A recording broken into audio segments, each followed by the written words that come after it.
السلام علیکم ورحمۃ اللہ وبرکاتہ۔ الحمد للہ رب العالمین، والعاقبۃ للمتقین،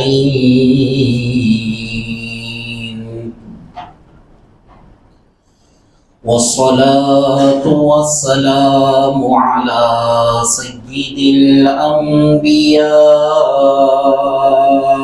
وأشرف المرسلين،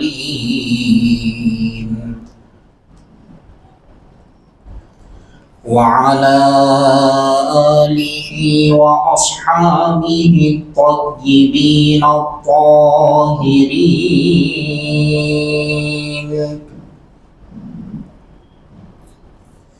أشهد أن لا إله إلا الله وحده لا شريك له، وأشهد أن سيدنا ونبينا ومولانا محمدا عبده ورسوله، صلى الله عليه وعلى آله وأصحابه وأزواجه وذرياته وعلماء ملته وأوليائه أجمعين، أما بعد، فأعوذ بالله من الشيطان الرجيم، بسم الله الرحمن الرحيم۔ يرفع الله الذين آمنوا منكم والذين أوتوا العلم درجات، صدق الله مولانا العظيم۔ وقال تعالى في شان حبيبه: إن الله وملائكته يصلون على النبي، يا أيها الذين آمنوا صلوا عليه وسلموا تسليما۔ اللهم صل على سيدنا وشفينا ونبينا ومولانا محمد وعلى آله وأصحابه أفضل صلواتك وعدد معلوماتك، وبارك وسلم صلاة وسلاما عليك يا حبيبي يا رسول الله، صلى الله تعالى عليك وسلم۔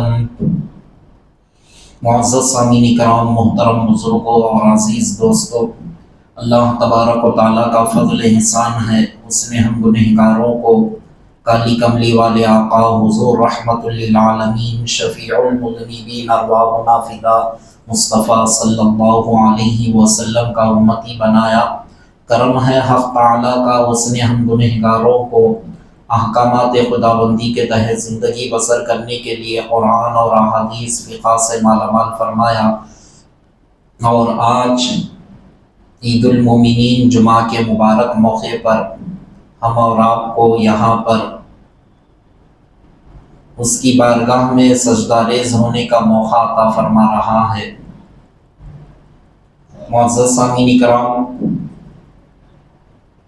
رمضان المبارک کے ختم پر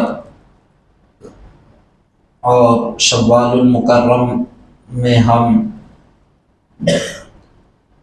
آئے ہیں مبارک مہینے کو پاتے ہوئے، لیکن جیسا ہی یہ مہینہ آیا تو پھر وہی ماحول، پھر وہی مساجد ویران، پھر وہی روکھا سوکھا ماحول، پھر سے وہی ماحول ہو چکا ہے۔ جس مقصد کے تحت رمضان آ کر ہم سے رخصت ہوا، وہ مقصد کو ہم نے بھلا دیا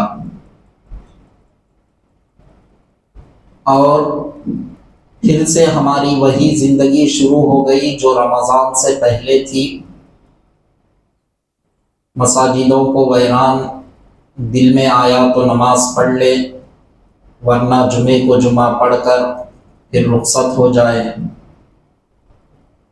کاروبار میں، کام و کاج میں، روزمرہ زندگی میں اتنے مشغول ہو گئے، پروردگار عالم کی بارگاہ میں سجدہ کرنا بھول گئے۔ پروردگار عالم کی بارگاہ میں سجدہ ریز ہونا، مولا کو راضی کرنا، حضور علیہ الصلاۃ والسلام کے بتائے ہوئے طریقوں پر چلنا، یہ ساری چیزوں کو ہم نے پھر 11 مہینے تک کے لیے چھٹی دے دی۔ بڑے افسوس کی بات ہے، کئی تقاریر ہوئے کہ رمضان المبارک کا پیغام کیا تھا، ہم کو کیسے زندگی گزارنا ہے، رمضان کیا دے کر ہم کو گیا، اور اس مشن کو، اس میسج کو ہم اپنی زندگیوں میں لانا ہے۔ ساری چیزیں ہم نے سنا، لیکن اس کے باوجود بھی جیسا ہی مسجد کی سیڑھیاں پار ہوئے، ایک کان سے سنے تو دوسرے کان سے چھوڑ دیے۔ یہی حالت ہماری ہو رہی ہے، اور پھر ہم اپنے آپ کو ہر گھڑی یہ کہتے ہیں کہ مسلمانوں کا وقار چلے گیا، مسلمان کا جو روب و دبدبا تھا اغیار پر، وہ سب چلے گیا، سب کچھ ختم ہو گیا۔ گویا کہ اپنا ڈھنڈورا ہم پیٹ رہے ہیں کہ ایسا ہو گیا، ایسا ہو گیا، لیکن خالق کائنات بندہ مومن کی شان، بندہ مومن کا وقار، بندہ مومن کی عظمت، اس کا روب و دبدبا اغیار کے دلوں پر، ساری دنیا پر اس کا مقام و مرتبہ بلند کرنے کے لیے پروردگار عالم ابھی بھی تیار ہے۔ فقط پروردگار عالم یہی چاہتا ہے کہ بندے میری طرف رجوع ہو جائے، اور جتنا وہ میری طرف رجوع ہوں گے میں ان کے درجوں کو بلند کروں گا، ان کے مقام و مرتبے کو بلند کروں گا۔ لیکن عزیزان محترم، جب تک ہم اپنا رویہ نہیں بدلیں گے تو کامیابی ہم کو ملنے والی نہیں ہے۔ اور ہر چیز کی ایک روح ہے۔ حضور علیہ السلام ارشاد فرماتے ہیں، اسلام کی بھی ایک روح ہے۔ روح جیسا کہ آپ سمجھتے ہیں، جس کو ہم آتما وغیرہ کہتے ہیں، روح، ہر چیز کی ایک روح ہے۔ انسان کی روح ہے، نباتات، جمادات، حیوانات، ہر ایک کی ایک روح ہے۔ اللہ نے جیسا اس کے اندر رکھا وہ اس کی روح ہے۔ لیکن اسلام کی بھی ایک روح ہے، تو وہ روح کیا ہے؟ حضور علیہ السلام ارشاد فرماتے ہیں، العلم حیات الاسلام۔ علم کیا ہے؟ اسلام کی زندگی ہے، اسلام کی حیات ہے۔ یہ علم اگر انسان کے اندر آئے گا، اچھے برے کی تمیز پیدا ہوگی، ظلمت کیا ہے، روشنی کیا ہے، ساری چیزیں انسان کو پتا چلے گا کہ میں کیسا زندگی گزارنا تھا، کیسے گزار رہا ہوں۔ علم اگر انسان کے اندر نہ ہو تو یوں سمجھو کہ ہمارے اندر جو اصل عبادت کی جو جان ہے، وہ جان ہمارے اندر نہیں ہے۔ آپ دیکھیں گے حضور علیہ الصلاۃ والسلام کا جملے مبارک کیا ہے؟ حیات الاسلام کہا گیا، اسلام کی زندگی ہے، اور اسلام کی زندگی کیا ہے؟ وہ علم ہے۔ اب آپ دیکھیں، علم اگر نہ ہو تو انسان کو عبادت میں مزہ تک نہیں آتا۔ آپ غور کر لیں، جیسا ہی ہم اللہ کی بارگاہ میں کھڑے ہو جاتے ہیں اللہ اکبر، اب انسان اپنی زبان سے اللہ اکبر تو کہہ دیا، لیکن اس کا معنی کیا ہے، اس کا مفہوم کیا ہے؟ اللہ سب سے بڑا ہے تو سب سے مراد کیا کیا چیزیں اس کے اندر ہے؟ تو ساری کائنات سے پروردگار عالم بڑا ہے تو اس کی شان کیا ہے، اس کی عظمت کیا ہے؟ جب تک ان بنیادی چیزوں کا علم اگر ہمارے اندر نہ ہو تو سوائے نقل کے ہم اور کچھ نہیں کر رہے ہوتے ہیں۔ اللہ اکبر کہہ دیے، سورہ فاتحہ پڑھ لیے، کیا پڑھ رہے ہیں؟ صرف ایک طوطے کی طرح ہم رکھ کر پڑھتے ہوئے چلے جا رہے ہیں۔ ضم سورہ پڑھ لیے، رکوع کر لیے، سجدہ کر لیے، قوما، قائد اولا، قائد آخرہ، سب کچھ کر لیے، لیکن یہ 2 رکعت والی نماز کیا ہے اس کو اب تک ہم نے نہیں سمجھا۔ تو اللہ کی عبادت میں مزہ کیسے آئے گا؟ ہر چیز کا انسان دنیا کے اندر کیا کرتا ہے؟ مزہ لیتا ہے، اور اللہ تبارک و تعالیٰ نے انسان کے اندر ایک زبان جو اللہ تبارک و تعالیٰ نے عطا کی، ہر چیز کا ذائقہ، کھانے والی جتنی چیزیں ہیں، مشروبات ہیں، پینے والی چیزیں ہیں، جیسا ہی منہ کو لگاتا ہے، زبان پر وہ ٹچ ہوتا ہے تو اس کا ذائقہ بتا دیتی ہے، یہ پھیکا ہے، یہ میٹھا ہے، یہ نمکین ہے، یہ کڑوا ہے، تمام ذرے ذرے کو بتا دیتی ہے۔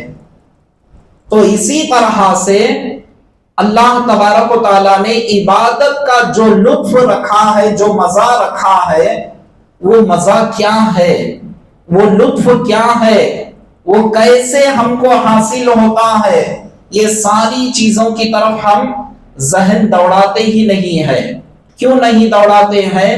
دنیا میں اتنے مصروف ہو گئے ہم، ایک بالش کو، پیٹ کو ہم پالنے کے لیے ایسے مشغول ہو گئے کہ اللہ تبارک و تعالیٰ کی طرف ہم جب پلٹتے ہیں تو اللہ کی بارگاہ میں کیسا سجدہ ریز ہونا ہے، مولا کو کیسے منانا ہے، اس کا علم کیا ہے، اس کا فہم کیا ہے، اس کا ادراک کیا ہے، کم از کم جن فرضی علوم کو سیکھنے کا ہر مسلمان پر جو ضروری ہے، یہ ساری چیزوں کو ہم نے بھلا دیا۔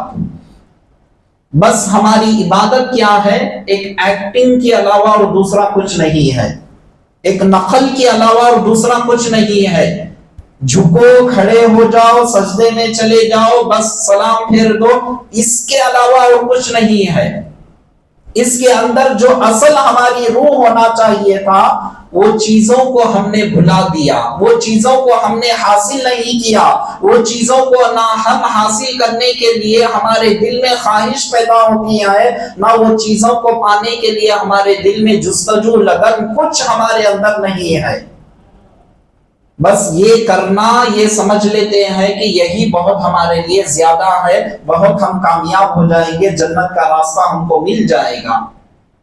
جنت یوں ہی نہیں ملے گی عزیزان محترم، اس کو ملنے کے لیے، اس کو پانے کے لیے محنتیں کرنا پڑتا ہے، مشقتیں کرنا پڑتا ہے۔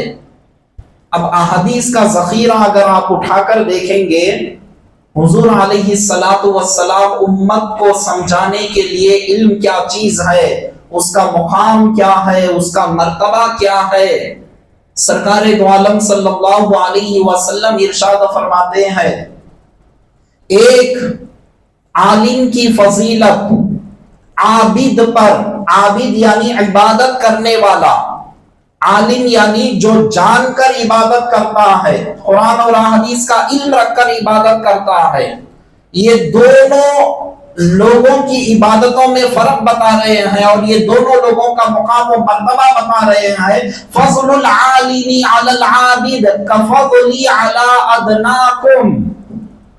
حضور علیہ السلام بیان فرما رہے ہیں ایک عالم دین کی فضیلت ایک عابد پر یعنی خالی عبادت کرنے والا جس کو جانا نہیں سمجھا نہیں صرف عبادت کر رہا ہے ایسے شخص کے لیے حضور علیہ السلام بیان فرما رہے ہیں کہ اس کی فضیلت ایسی ہے کفضلی علی ادناکم جیسا کہ میری فضیلت ہے جیسا کہ میری فضیلت یعنی حضور علیہ السلام کی فضیلت جس طرح سے سارے پیغمبروں میں سارے کائنات میں اللہ تبارک و تعالیٰ نے جو فضیلت جو مقام و مرتبہ اللہ تبارک و تعالیٰ نے حضور علیہ السلام کو عطا فرمایا وہ فضیلت حضور علیہ السلام ذکر کرتے ہوئے بیان فرما رہے ہیں کفضلی علی ادناکم تم میں سے ادنا پر ہے. یعنی کیا مطلب جیسے تم میں سے ادنا لوگوں پر جو فضیلتیں ہیں تو وہ فضیلتیں کیا ہے علم کی وجہ سے ہے. علم اگر نہ ہو تو تمہارے لیے فضیلت نہیں ہے. عزیزان محترم ہم غور کریں مذہب اسلام ایک ایسا ہم کو رویہ دے رہا ہے ایک ایسی ہم کو تعلیم دے رہا ہے کہ تم دنیا کے اندر ہر چیز کا علم سیکھو. اسلام نے منع نہیں کیا. آپ دنیاوی علوم کو سیکھ رہے ہیں کہیں پر بھی اسلام نے یہ منع نہیں کیا کہ یہ مت سیکھو فلاں علم مت سیکھو فلاں علم مت سیکھو کہیں پر بھی منع نہیں کیا گیا. لیکن مذہب اسلام کا جو علم ہے سارے علوم ایک طرف اس کا مقام و مرتبہ ایک طرف ہے یہ اسلام ہم کو بتا رہا ہے اور سارے دنیا کے علوم ختم ہونے والے ہیں. انسان جیسا ختم ہو جائے گا وہ ساری زندگی جو دنیا کا علم سیکھا وہ بھی ختم ہو جائے گا. لیکن جو دین کا علم ہے مذہب اسلام کا علم ہے اللہ اور اس کے رسول کی معیت کو پانے کا جو علم ہے رب کے عرفان کا جو علم ہے قرب الہی کا جو علم ہے قرب مصطفیٰ کا جو علم ہے یہ علم انسان کو قبر میں بھی کام آنے والا ہے. تو اسی لیے اس علم کا مقام و مرتبہ حضور علیہ السلام کیا بیان فرما رہے ہیں اس علم کا مقام و مرتبہ ایسا ہے جیسا کہ اور ایک حدیث پاک میں حضور علیہ السلام بیان فرماتے ہیں جیسا کہ میری فضیلت امت پر ہے. حضور علیہ السلام کی فضیلت جیسا امت پر ہے تو اس طرح سے حضور علیہ السلام ایک عالم اور ایک عابد دونوں لوگوں کی مثال دیتے ہوئے بیان فرما رہے ہیں کہ ایک عابد تو وہ ہے جو راتوں بھر عبادت کرتا ہے رات بھر عبادت کرتا ہے دن کو روزہ رکھتا ہے رب کی بارگاہ میں حلال طریقے سے تجارت کرتا ہے سب کچھ کرتا ہے لیکن اس کے پاس علم نہیں ہے علم کی روشنی نہیں ہے علم جو حیات کہا گیا وہ اس کے سینے کے اندر نہیں ہے لیکن اس کے بمقابل ایک عالم ایسا ہے کہ جو 2 رکعت نماز پڑھتا ہے تو خشوع اور خضوع کے ساتھ للہیت میں ڈوب کر معنی و مفاہیم کو سمجھتے ہوئے اللہ کا قرب حاصل کرنے کے لیے اس تصور اور اس ادراک کے ساتھ جب پڑھتا ہے حضور علیہ السلام مثال دے کر سمجھا رہے ہیں اس کی مثال ایسی ہے جیسے کہ میری مثال امت پر ہے.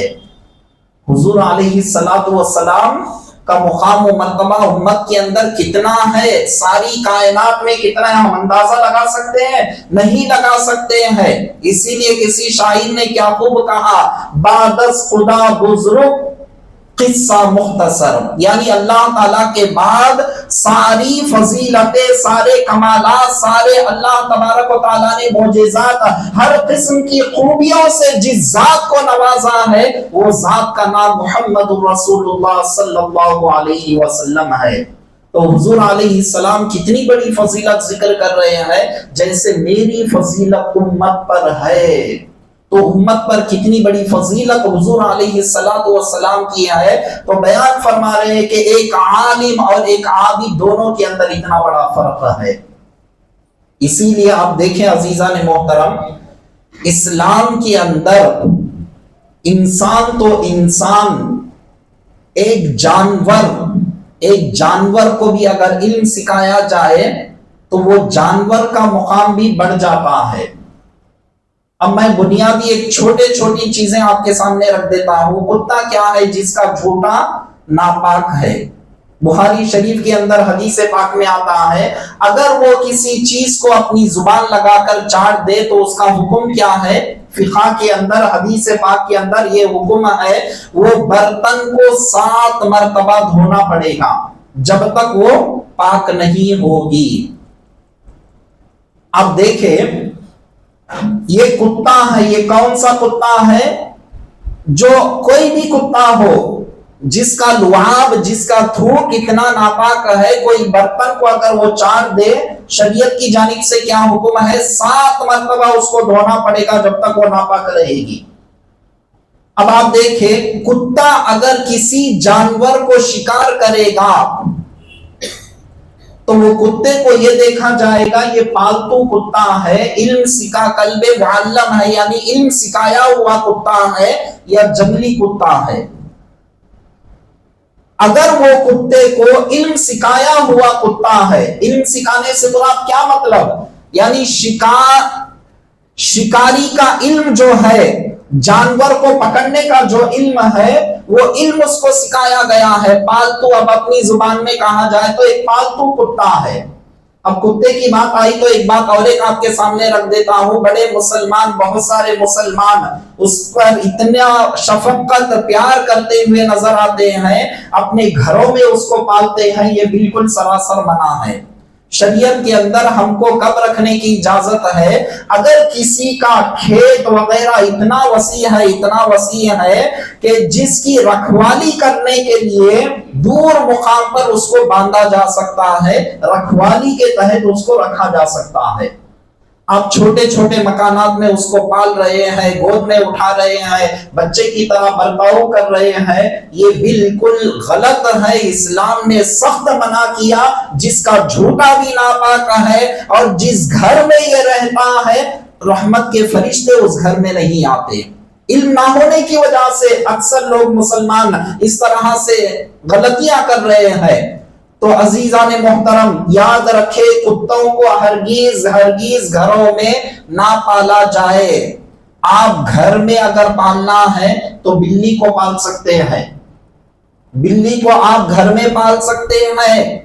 حضرت ابو ہریرہ رضی اللہ تعالیٰ عنہ کون ہے؟ یہ ایسے جلیل القدر صحابی رسول ہے کہ آپ اپنے گھر میں بلیوں کو پالا کرتے تھے. ایک مرتبہ آستین میں بلی کے بچے کو رکھ کر سرکار کی بارگاہ میں تشریف لاتے ہیں. حضور علیہ السلام دیکھ کر مسکرا کر کہتے ہیں یا ابا ہریرہ، یعنی اے بلیوں والے. ابا کے معنی والے کے بھی آتے ہیں، باپ کے بھی آتے ہیں عربی کے اندر. یا ابا ہریرہ، حضور علیہ السلام کے زبان مبارک سے یہ الفاظ نکلے. ساری دنیا سوائے علماء کے آپ کا اصل نام کوئی نہیں جانتا. ابو ہریرہ رضی اللہ تعالیٰ عنہ کے نام سے ایسے مشہور ہو گئے کیونکہ مصطفیٰ جان رحمت صلی اللہ علیہ وسلم کے زبان مبارک سے جو الفاظ نکلے وہی الفاظ کے ذریعے انہوں نے اپنے آپ کو مشہور کر لیا. برکت ہے بلی کا پالنا.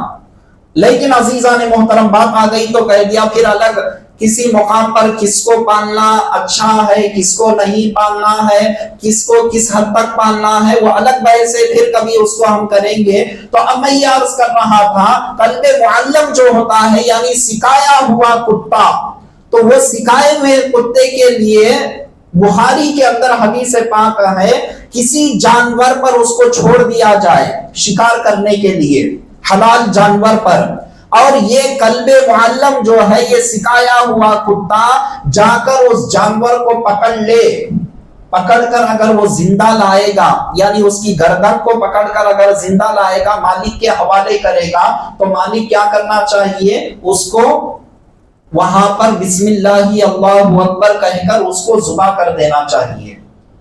ذبح کرنے کے بعد وہ جانور اس کے لیے حلال ہو گیا.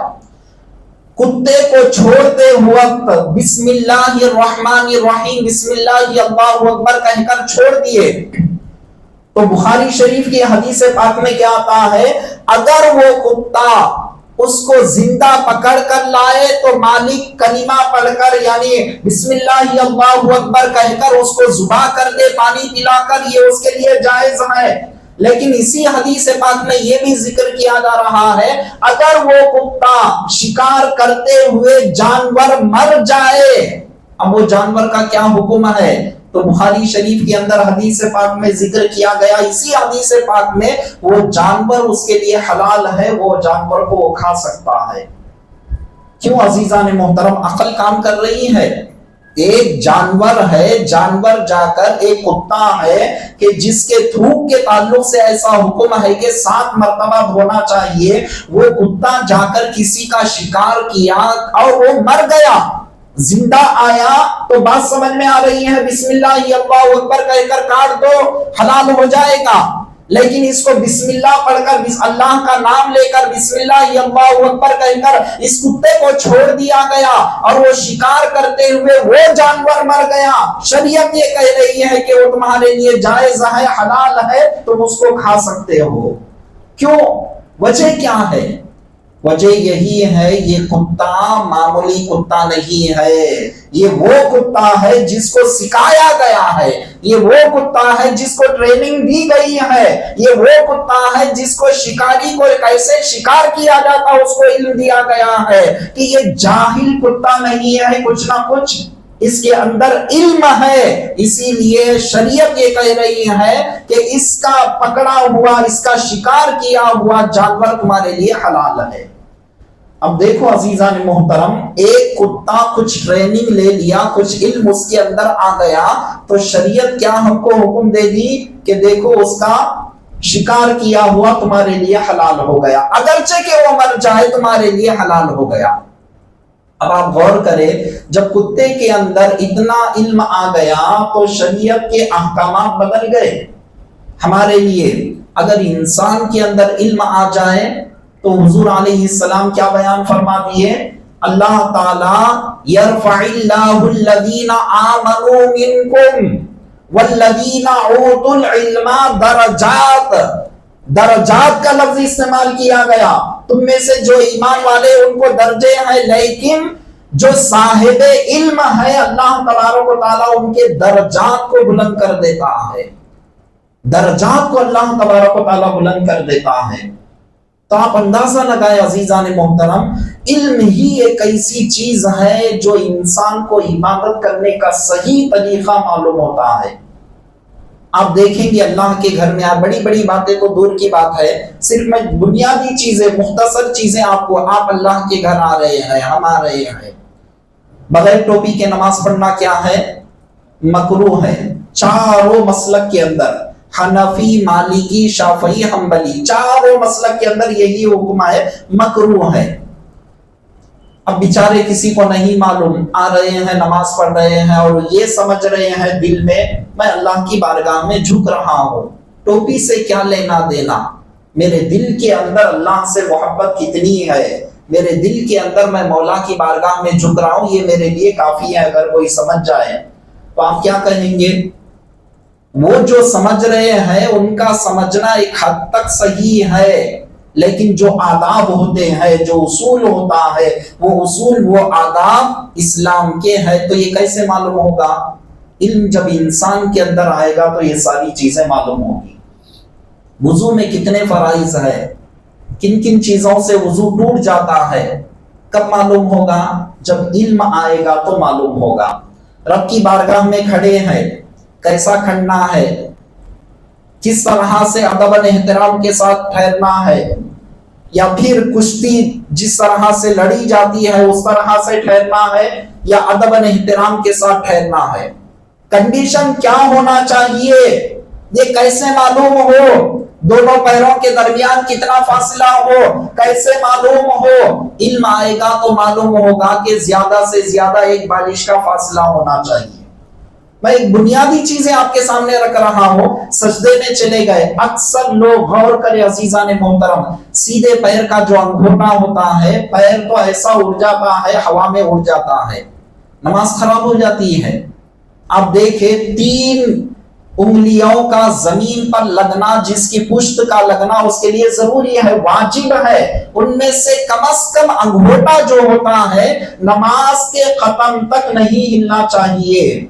آپ دیکھو عزیزان محترم، غور کریں، بڑے بڑے بزرگ لوگ ہو چکے ہیں، معلومات نہیں ہے، اس وجہ سے سجدے میں جاتے ہیں، پیر اٹھ جاتے ہیں۔ پیر اٹھ جاتے ہیں تو ہوتا کیا ہے؟ نماز خراب ہو جاتی ہے، نماز صحیح طور پر ہوتی نہیں۔ تو پہلے سیدھے پیر کا جو انگوٹھا ہے، آپ رکعت باندھنے سے لے کر سلام پھیرنے تک اپنے مقام سے نہیں ہلنا چاہیے، اپنے مقام سے ہٹنا نہیں چاہیے۔ آپ دیکھیں عزیزان محترم، اور اس کے علاوہ آپ دیکھیں کہ کرسی پر بیٹھ کر نماز پڑھ رہے ہیں، مجبوری ہے نماز پڑھ رہے ہیں، آپ کے گھٹنے کام نہیں کر رہے ہیں، آپ سب سے پہلے مسائل کو جاننا آپ کے لیے ضروری ہے کہ میں کرسی پر بیٹھ کر پڑھنے کے لائق ہوں یا نیچے بیٹھ کر پڑھنے کا لائق ہوں، اس کو جاننے کی ضرورت ہے۔ خیر بہرحال آپ کرسی پر نماز پڑھ رہے ہیں، آپ دیکھو اکثر لوگوں کو دیکھیں عزیزان محترم، سجدہ جب کرنا ہوتا ہے تو کیا کرتے ہیں؟ دونوں ہاتھ آگے کر دیتے ہیں، گویا کہ ہوا میں سجدہ کر رہے ہیں۔ کیا یہ طریقہ اسلام کے اندر جائز ہے؟ آپ نے معلومات کیا نہیں۔ سجدہ کرنے کے لیے کیا طریقہ بیان کیا گیا؟ کرسی پر اگر نماز پڑھ رہے ہیں تو سب سے پہلے رکوع کے لیے جیسا ہم گھٹنوں پر دونوں ہاتھ رکھتے ہیں، تھوڑا سا جھک جائے، پھر اس کے بعد سجدے میں اگر جا رہے ہیں دونوں ہاتھوں کو لمبا کر کے آگے کرنا نہیں ہے، وہی گھٹنوں پر ہاتھ رکھ کر اور جھک جانا ہے۔ یعنی جیسے رکوع میں آپ جھک رہے ہیں تو سجدے میں جاتے وقت اور جھک جانا ہے، ہاتھوں کو آگے کرنا نہیں ہے۔ اب کئی مسائل ہیں عزیزان محترم، میں ایک کے بعد اگر بیان کرتے چلوں تو اسی پر وقت ہو جائے گا، صرف میں یہ بیان کر رہا ہوں اسلام کسی بھی چیز کے علم کو سیکھنے سے منع نہیں کرتا۔ اب آپ دیکھیں عزیزان محترم، لیکن ہم کو جو علم سیکھنا ہے، جو علم کم از کم بنیادی معلومات جو ہم کو کرنا ہے، جو علم ہم کو قبر میں آنے والا ہے، اس علم کو ہم نے چھوڑ دیا۔ جو فنا ہونے والے علم کو ہم پڑھا رہے ہیں، بچوں کو اعلیٰ سے اعلیٰ ڈگریاں دلا رہے ہیں، سب کچھ کرا رہے ہیں، اسلام اس سے منع بھی نہیں کرتا، لیکن جو باقی رہنے والا علم ہے اس علم کو ہم چھڑا رہے ہیں، اس علم سے ناواقفیت ہے۔ بچہ بڑا ہو گیا ہے، بالغ ہو گیا ہے کہ یہاں تک کہ جوانی ختم ہوتے ہوئے بڑھاپے کی منزل میں قدم رکھ دیا ہے، صحیح سے قرآن کریم کو پکڑ کر پڑھنا تک اس کو انش نہیں آتا۔ آپ دیکھیں عزیزان محترم، بڑے افسوس کے ساتھ کہنے کی بات ہے، تو علم چاہے دنیا کا ہو، دین کا ہو، اسلام نے منع نہیں کیا، لیکن جو باقی رہنے والا علم ہے اس علم کو اسلام کے اندر ترجیح دی گئی ہے۔ اس علم کو سیکھو، یہ وہ علم ہے خدا کا قرب حاصل کرنے والا علم ہے۔ حضرت ذوالنون مصری رحمت اللہ علیہ بیان فرماتے ہیں علم سیکھنے کے بھی کچھ آداب ہوتے ہیں۔ جب علم سیکھنا ہو تو علماء کے پاس جاؤ، جا کر ایسے وہاں پر اپنے آپ کو فیل مت کرو کہ میں سب کچھ جانتا ہوں، بلکہ ایسے بن کر وہاں پر رہو، ایک جاہل کی طرح بن کر ان کے سامنے پیش آؤ۔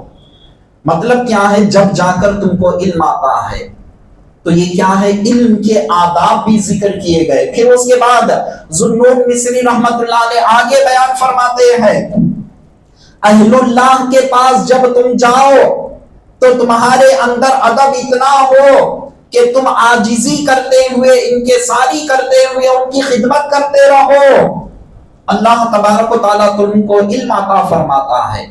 پھر اس کے بعد اور آگے کا مرحلہ بیان فرماتے ہیں رب کی معرفت اگر تم حاصل کرنا ہو، رب کا قرب تم پانا ہو، اللہ تبارک و تعالیٰ کے قریب کیسے ہو، اس کا عرفان کیسے ہو، اس علم کو اگر تم علم جاننا ہو، اس علم کو اگر حاصل کرنا ہو، اپنی زبان کو تالا ڈال کر ان کی صحبتوں میں رہ کر علم کو سیکھو، جب تم کو علم آئے گا۔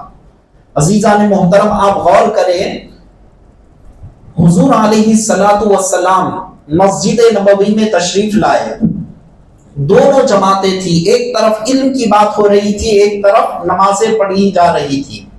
سرکار دو عالم صلی اللہ علیہ وسلم دونوں طرف دیکھتے ہیں اور سیدھا آ کر علم کی مجلس میں بیٹھ جاتے ہیں۔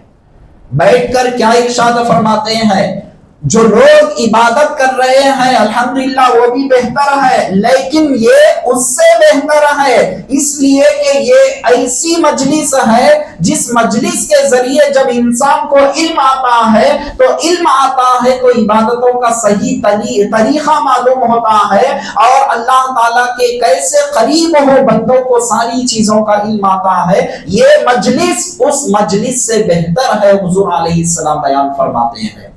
آپ دیکھیں عزیزان محترم، جیسا کہ میں نے ایک کتے کی مثال دیا، شریعت نے اس کا مقام کیا ہے علم آنے کی وجہ سے، آپ اسی طرح سے آپ دیکھیں، ایک پرندہ ہے اڑنے والے پرندوں میں سے جس پرندے کو ہدہد کہا جاتا ہے۔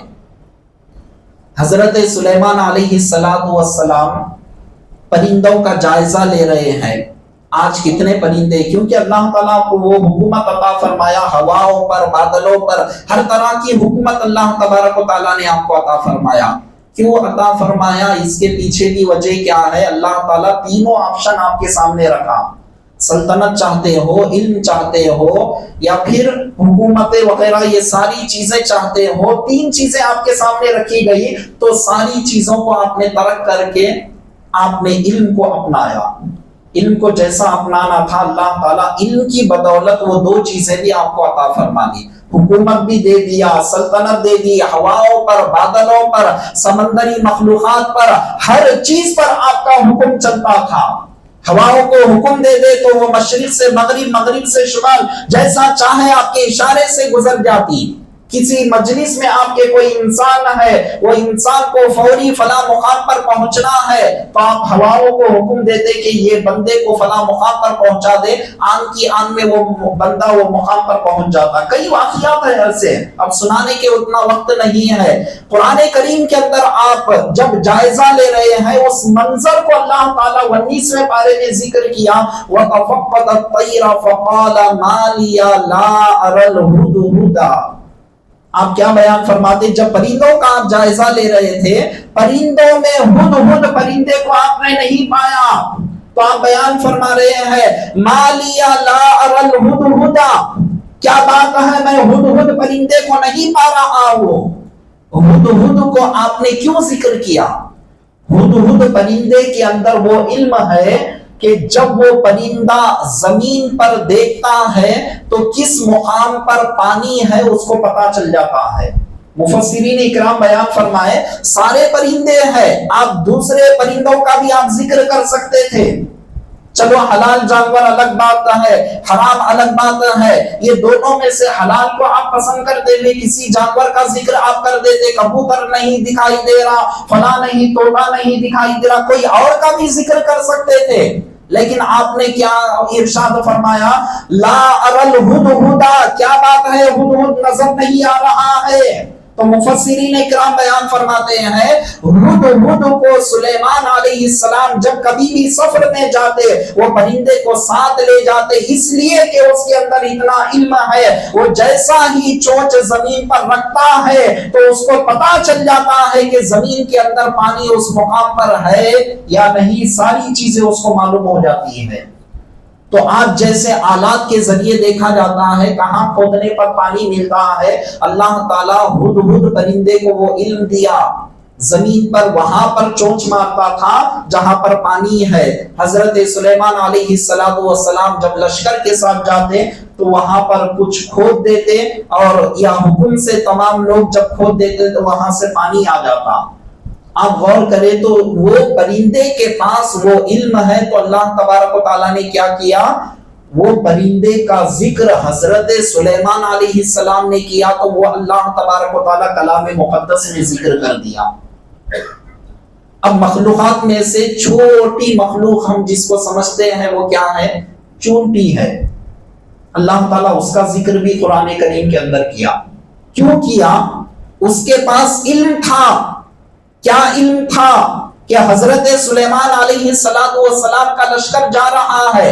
تو وہ چونٹی اپنے تمام لشکر سے کہنے لگی، اپنے تمام ساتھیوں سے کہنے لگی، یا ایھا النمل ادخلوا مساکنکم لا یحطمنکم سلیمان وجنودہ. وہ کہنے لگی اے چونٹیوں اپنے اپنے بلوں میں چلے جاؤ، کہیں سلیمان علیہ السلام کا لشکر تمہیں روک نہ دے. یہ بات سننے کے بعد چونٹیاں اپنے تمام چونٹیوں سے کہہ رہی ہیں حضرت سلیمان علیہ السلام ابھی بہت دور پر ہے. اس کی بات کو سن لیے فتبسم ضاحکا من قولها، اس کی بات کو سن کر وہ مسکرانے لگے. چونٹی ہمارے لشکر سے پناہ مانگ رہی ہے اور وہ سب کے سب بلوں میں جانے کے لیے کہہ رہی ہے. تو چونٹی کی مختصر سی آواز ان کے کانوں میں کیسے آ گئی؟ وہ اللہ کے پیغمبر ہے، وہ سن لیتے ہیں. تو وہ سن لیتے ہیں. جب سلیمان علیہ السلام کی سماعت کا یہ عالم ہے، حضور علیہ السلام کی سماعت کا عالم کیا ہوگا؟ جو لوگ اعتراض کرتے کھڑے ہو کر چیخ چیخ کر کیوں سلام پڑھتے ہیں، کیا حضور سنتے ہیں؟ بابا تم کو کیا معلوم، شریعت پڑھیں گے، قرآن اور حدیث کو پڑھیں گے تو بیجا اعتراض نہیں کریں گے. سلیمان علیہ السلام کی جب سماعت کا یہ عالم ہے تو حضور علیہ السلام کی سماعت کا عالم کیا ہے؟ ہم اندازہ ہی نہیں لگا سکتے. ساری دنیا کو، مسلم شریف کی حدیث پاک ہے، مصطفیٰ ساری دنیا کو ایسے دیکھتے ہیں جیسے ہاتھ میں ہتھیلی، یعنی ہاتھ میں جس طرح سے ہتھیلی میں دیکھتے ہیں، ساری دنیا کو حضور علیہ السلام اس طرح سے دیکھ لیتے ہیں، ہاتھ کی ہتھیلی کی طرح. آپ اندازہ لگائیں عزیزان محترم، حضور علیہ السلام علم کی بہت بڑی اہمیت کو بیان فرمائے. آپ دیکھتے چلے جائیں، یہ قرآن کریم کے اندر جب ان کا ذکر ہوا، ذکر ہونے کے بعد غزوہ بدر کے اندر آپ دیکھیں جنگ ختم ہو گئی.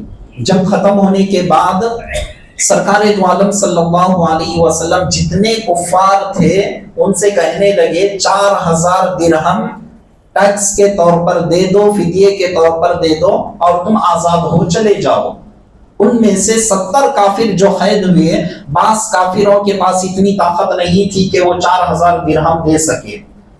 تو حضور علیہ السلام ان کے لیے بیان فرماتے ہیں کہ اچھا ٹھیک ہے، تم میں سے جو علم جاننے والے ہیں، صحابہ اکرام رضوان اللہ تعالی علیہم اجمعین کی جماعت میں سے 10 آدمی کو لکھنا پڑھنا مکمل اگر تم سکھا دو گے تم آزاد ہے. تو وہ علم جو ان کے پاس تھا، اب وہ علم کیا تھا عزیزان محترم؟ کیا قرآن اور حدیث کا علم ان کے پاس تھا؟ نہیں تھا، وہ دنیا کا علم تھا. تو میں یہ بتا رہا ہوں دنیا کا علم سیکھنے سے بھی اسلام منع نہیں کرتا. تو 10 لوگ جو تھے ان کو علم سکھایا گیا، پڑھنا سکھایا گیا، لکھنا سکھایا گیا. جب سرکار کی بارگاہ میں آئے کہ یا رسول اللہ ہم ان کو سکھا چکے، حضور علیہ السلام ان کو آزاد کر دیے کہ جاؤ تم آزاد ہو. تو کس کے بدلے میں 4000 درہم دینا تھا فدیہ ان کو، لیکن انہوں نے کیا کیا کہ سکھانے کے عوض میں ہم تم کو آزاد کر دیں گے. کہاں گیا تو وہ سکھاتے گئے، وہ آزاد ہوتے ہوئے چلے گئے. تو یاد رکھیں عزیزان محترم، ساری گفتگو کا ماحصل یہی ہے کہ ہم جو علم سیکھتے ہیں سیکھے، اسلام نے منع نہیں کیا. اسلام ہم کو جو باقی رہنے والا علم ہے، خدا کے قریب کرنے والا جو علم ہے، جو شریعت کا علم ہے، جس میں سے کم از کم فرضی علوم کو سیکھنا ہر مسلمان مرد عورت پر فرض ہے. طلب العلم فریضۃ علی کل مسلم و مسلمہ، کہ علم دین کا سیکھنا ہر مسلمان مرد عورت پر جو فرض ہے. تو کتنا فرض ہے؟ کم از کم فرضی علوم کا سیکھنا ہر مسلمان پر فرض ہے. تو یاد رکھیں عزیزان محترم، ہم اللہ نے زندگی دی ہے، ہم جو عبادتیں کر رہے ہیں، ہم یہ دل میں ٹھان لیں، ہم یہ اپنے دل میں مضبوط عقیدہ جما لے، میں رب کی بارگاہ میں جب جھکوں گا تو میں جان کر سمجھ کر اللہ کی عبادت کروں گا، اس کے مزے کیا ہے، اس کا لطف کیا ہے، میں اپنے زندگیوں میں محسوس کروں گا، عبادتوں میں محسوس کروں گا، اللہ کے کلام کو پڑھوں گا، شریعت کا علم سیکھوں گا، یہ اپنے دل میں پختہ ارادہ کر کے یہاں سے جائے۔ اللہ تعالیٰ کی بارگاہ میں دعا ہے کہ پروردگار عالم کہنے والوں کو، سننے والوں کو، ہر دونوں کو عمل کی توفیق عطا فرما۔ واسطہ سرکار دو عالم صلی اللہ علیہ وسلم کا، وصلی اللہ تعالی وسلم علی خیر خلقہ سیدنا محمد وعلی آلہ واصحابہ اجمعین، والحمد للہ رب العالمین، وما علینا الا البلاغ۔